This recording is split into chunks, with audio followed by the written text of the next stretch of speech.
deputado Carlos Zaratini, Partido dos Trabalhadores de São Paulo, pelo tempo de 25 minutos. Muito obrigado, senhor presidente, senhores deputados, senhoras deputadas. Hoje nós estamos vivendo um dia que culminou, que foi o dia final desse processo golpista que resultou no afastamento da presidenta Dilma. Não é somente um golpe contra ela, é um golpe contra o presidente Lula, contra o PT, contra o nosso povo e contra o Brasil. Os golpistas sempre combateram Lula e o PT, mesmo antes da nossa primeira vitória eleitoral em 2002, quando foi eleito presidente da República.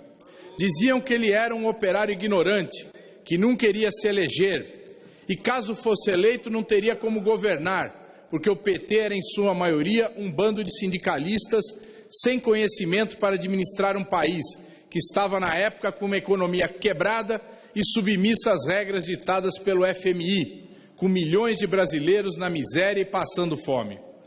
A história mostrou exatamente o contrário.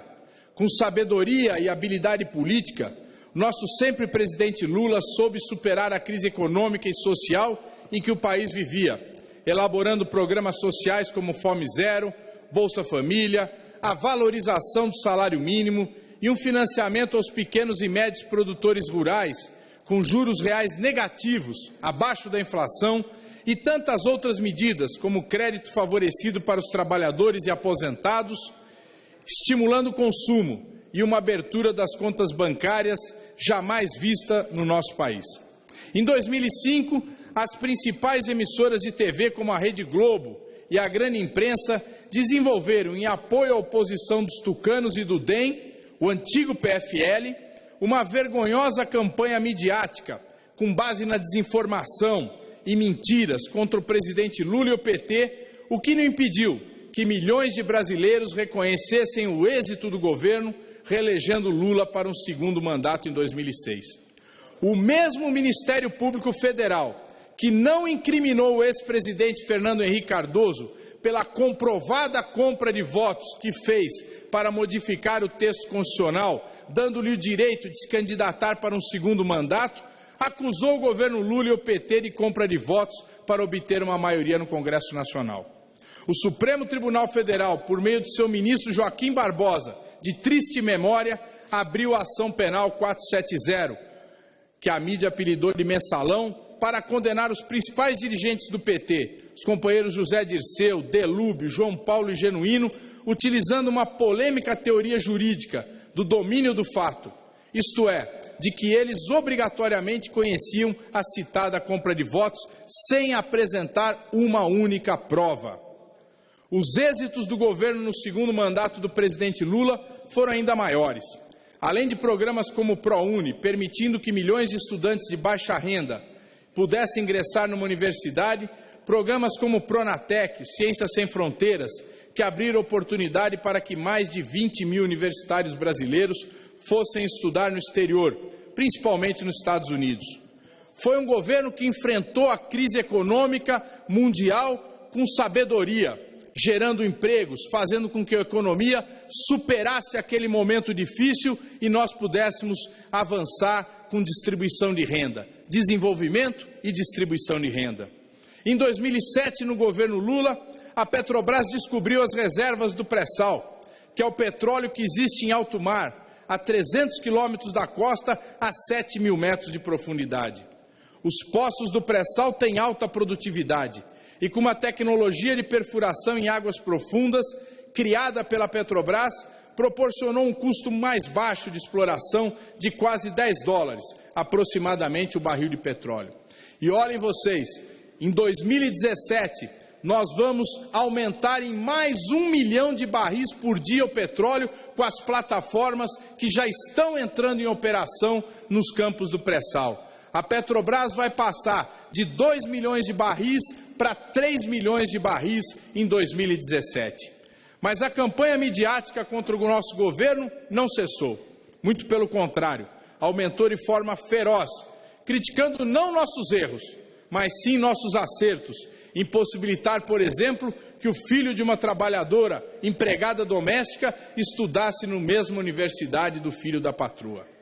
Apesar da crise da economia global iniciada nos Estados Unidos em 2008 e 2009, com a falência do banco Lehman Brothers, causada basicamente pela lógica do capital financeiro que não produz um parafuso, um prego, sequer uma agulha, e obtém lucros fabulosos com a especulação, não gerando nenhum emprego e distribuição de renda. Apesar disso tudo, nas eleições de 2010, novamente fomos vitoriosos, elegendo a companheira Dilma, que derrotou o candidato Tucano Serra, com uma significativa diferença de votos.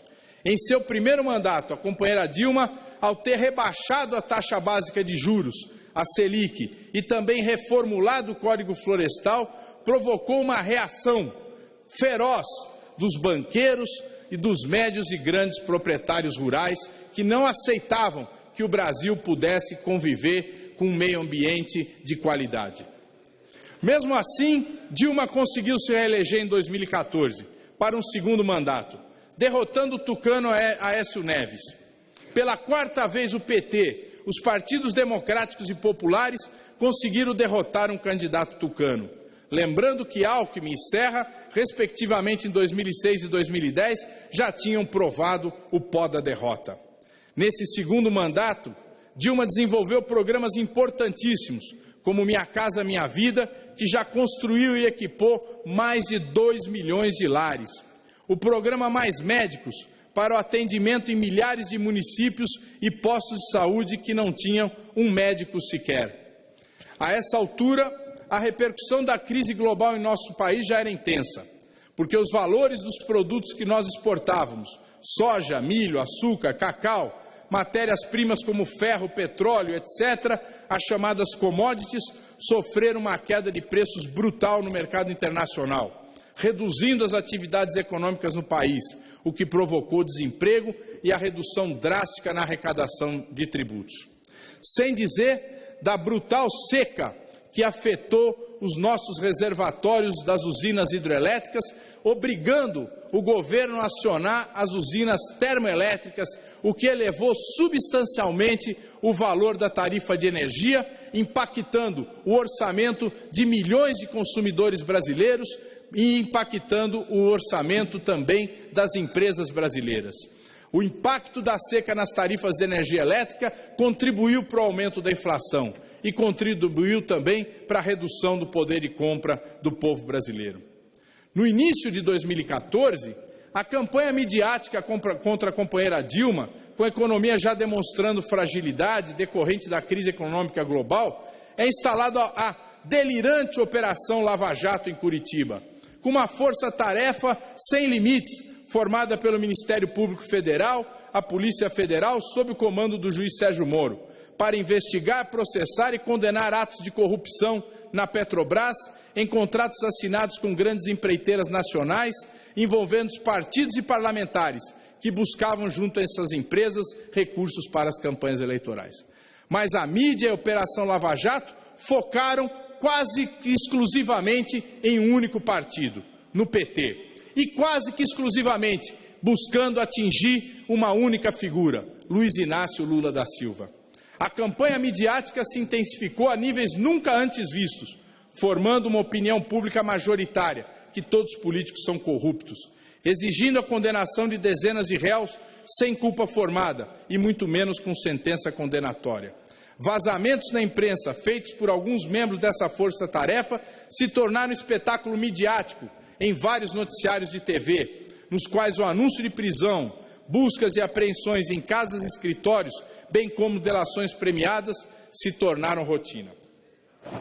É nesse cenário que a oposição e principalmente o PSDB, o DEM e o PPS, partidos que historicamente sempre foram derrotados pelo PT, não podendo acusar a presidenta Dilma de desonesta ou corrupta, levantaram a tese do impeachment, a sua deposição por ter cometido crime de responsabilidade, que foram pedaladas fiscais e decretos por ela assinados de remanejamento de verbas, absolutamente legais, realizados por todos os presidentes que antecederam a presidenta Dilma, sem que isso importasse no dispêndio de um tostão a mais daquilo que estava previsto no orçamento. Essa tese, levantada por esses partidos de oposição, é uma tese que obteve a adesão de golpistas do PMDB, tendo à frente o vice-presidente Michel Temer.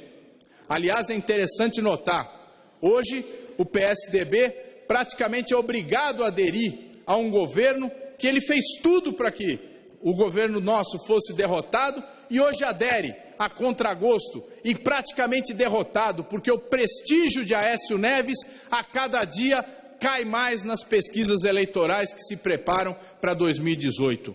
Ou seja, o PSDB não ganhou em nada com essa atitude golpista. É condenado pelo povo brasileiro por ter colaborado para romper a democracia em nosso país. Os golpistas, tendo à frente o vice-presidente Michel Temer, querem compensar os prejuízos da crise, não taxando os que ganham mais, banqueiros, multinacionais, especuladores. Querem sim, como ele próprio declarou, impor mais sacrifícios ao povo e vender as empresas e as riquezas nacionais, como, por exemplo, o petróleo do pré-sal na Bacia das Almas. É claro que para entregar o pré-sal e impor sacrifícios ao povo, tinham que dar um fim ao governo do PT e depor a presidenta Dilma, que jamais aceitaria tirar a Petrobras do pré-sal, como quer o senador Serra, e muito menos acabar com os contratos da partilha, fazendo concessões por 30 anos para as grandes petroleiras estrangeiras, como a Chevron, a Shell, a Mobil Oil e tantas outras. Na prática, os golpistas abdicaram da nossa soberania nas jazidas do pré-sal, nas bacias de Campos e de Santos.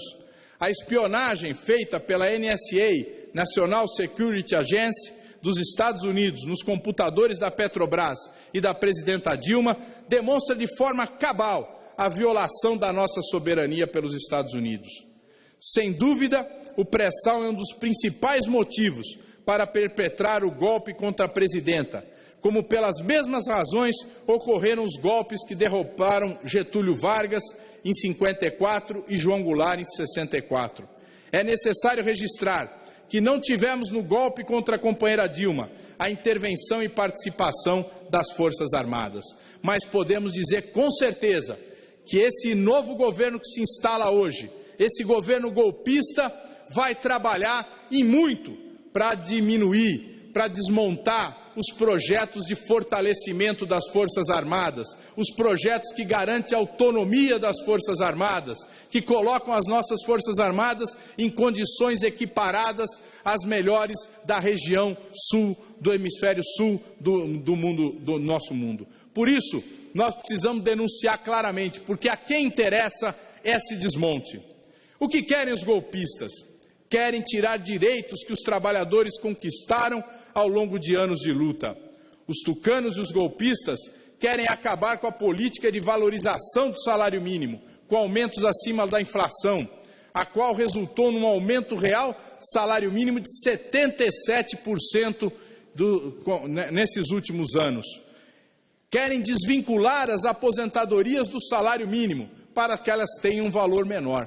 E veja só, deputado Ságuas, estão colocando a Previdência Social sob julgo do Ministério da Fazenda. Ou seja, vão tratar os aposentados na planilha, vão tratar os aposentados como um número e não como seres humanos, procurando valorizar, procurando melhorar a qualidade de vida dos aposentados e dos trabalhadores que ainda vão se aposentar. Porque é disso que se trata. Querem instalar a idade mínima de 65 anos para aposentadoria, tanto para homens como para mulheres. Os companheiros que hoje podem se aposentar com 60 anos de idade, terão que se aposentar com 65. E as companheiras que se aposentam com 55, vão se aposentar com 65 também, trabalhando mais 10 anos, o que é um absurdo. Esses golpistas querem a terceirização da mão de obra, para não pagar direitos como férias, 13º salário e até mesmo nem assinar a carteira de trabalho. Eles fizeram esse golpe porque eles tiveram apoio da Fiesp, da CNI, porque eles sabem que a presidenta Dilma não iria sancionar aquele projeto de terceirização que foi aprovado aqui nessa casa e que está paralisado lá no Senado Federal, graças à resistência de senadores, como o senador Paim, que tem feito de tudo para impedir que esse projeto avance. Mas com Michel Temer, provavelmente esse projeto será sancionado, reduzindo os direitos dos trabalhadores, rebaixando a mão de obra em nosso país, fazendo com que o nosso trabalhador tenha que trabalhar mais horas, trabalhar mais com menos condições de trabalho. Estão dando um golpe para reduzir ou mesmo acabar com as conquistas alcançadas nos quase 14 anos dos governos Lula e Dilma, do Bolsa Família, do Minha Casa Minha Vida, do ProUni, do Pronatec, dos Mais Médicos e tantos outros programas sociais. E para quem querem tirar recursos desses programas? Para pagar os juros de uma dívida interna que em 2015 totalizou 596 bilhões de reais, mais de R$500 bilhão. Isso só para pagar juros da dívida com os banqueiros. Nós do PT e dos partidos que têm vinculação com os movimentos sociais, não vamos permitir que os golpistas tirem direitos do nosso povo. Nós vamos lutar aqui nessa casa e nas ruas para impedir que esses projetos sejam aprovados. As forças populares, dos partidos e das organizações democráticas, a militância do PT, parlamentares, intelectuais, a CUT, a CTB, a Intersindical, o MST, Movimento do Sem Terra, o MTST, Movimento dos Trabalhadores Sem Teto, a Frente Brasil Popular, a Frente Povo Sem Medo, os artistas e grupos culturais que lutam pelos direitos humanos contra todo tipo de discriminação, com uma ampla e crescente participação da nossa juventude e das mulheres em nosso país. Em todos esses movimentos de protesto contra o impeachment e o golpe, tem demonstrado em atos massivos, como a manifestação de 18 de março na Avenida Paulista, uma força e uma bravura que os golpistas não esperavam. Saibam os golpistas que, rasgando a Constituição, pode-se saber como começa o golpe, mas não se sabe como termina. Nós assistimos em 64 que vários deputados e senadores apoiaram aquele golpe e 1 ano, 2 anos depois, eram caçados pela ditadura militar. Muitos acreditaram que poderiam estar salvando o Brasil, como Carlos Lacerda, e em seguida foi caçado. E muitos até mesmo caçados por corrupção. Vamos resistir, vamos lutar. Vamos fortalecer ainda mais a Frente Brasil Popular, para continuar denunciando e enfrentando os golpistas e a campanha vergonhosa comandada pela Rede Globo e a grande mídia. Contra o nosso Lula e o PT. É a nossa resposta aos que querem implantar uma ditadura civil e interromper nosso projeto de construção de um Brasil democrático, soberano e socialmente justo.